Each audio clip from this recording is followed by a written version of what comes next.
Kanina po, parang sabi ko, yes, squeeze me. Parang sabi ko, ay, malaki ang chance natin manalo. Kahit na nagwagi ang House A, hindi pa rin maiwasan ni Carol na maging malungkot at emosyonal. Okay naman, Mami. Bakit, Carol? Inaiyak siya para nasaktan lang. Happy yan. Manalo tayo. Happy. Ano, Carol? Ako, malakas nga ako, pero... Proud na proud kami sa'yo na ano ka. Kita mo yung paa niya? Laki ng... Ang match, Papa Tips, nauna nga. Hindi nga ako na ano dahil yung match ko talagang malakas. Parang ako yung ikaw, pero paano yan? Eh, malaki talaga yung ano, paa niya. Yeah, kahit nakakakit ka doon, hindi mo din kaya talunin si Patrick. You just exceeded yourself. Okay na yun. Okay. We won! Congratulations! Why are you crying? Ano? Why are you crying? Alam mo yung feeling na you're trying to climb, pero hindi mo siya maabot. That's why nga, ever since you grew up doing nothing. That's why now you start doing things. You go do sports, you explore more things. Oh. Hindi palagi, wala lahat sa books, Carol. Wala lahat sa books.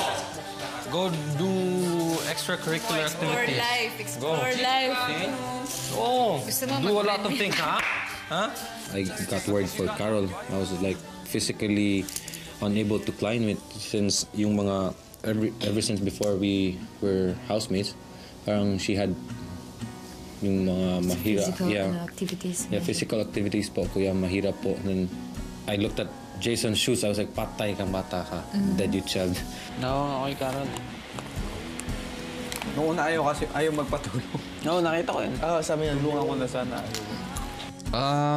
Hanga po ako sa kanya, kuya. Kasi alam ko naman pong alam niya rin yung mga sagot doon.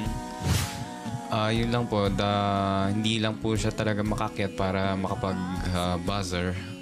Pero believe pa rin po ako sa fighting spirit niya. Hindi na, at least nag-improve po siya. Pero Si Carol, tapos na! Pero wala si Carol ba? Nagpupumilit yung tao, ano? Mahirap yung kila Carol, pero si Carol hindi naman kawawa naman. Iawa ko kasi umiyak. Ba, naawa ko. They matched it, good. They matched it. Parang ako na parang binubugbog yung heart ko. Kaya hindi na parang... Kaya sabi ko, huwag mo nang pilitin. Ba't ka maaawa? Dapat mabilib ka nga at kahit pa paano. Bilib nga ako sa kanya. Sobrang bilib ko. Parang gusto kong maiyak. Sobrang bilib ko. Huwag kang mapakita ng iyak kasi lalong iyak ko. Kanina po, parang sabi ko, yes, squeeze me. Parang sabi ko, ay, malaki ang chance natin manalo. Tapos it turned out na it's a combination of physical and mental skills. Ayoko din kasi sila ma-disappoint. And I don't want to fail them na they trusted me.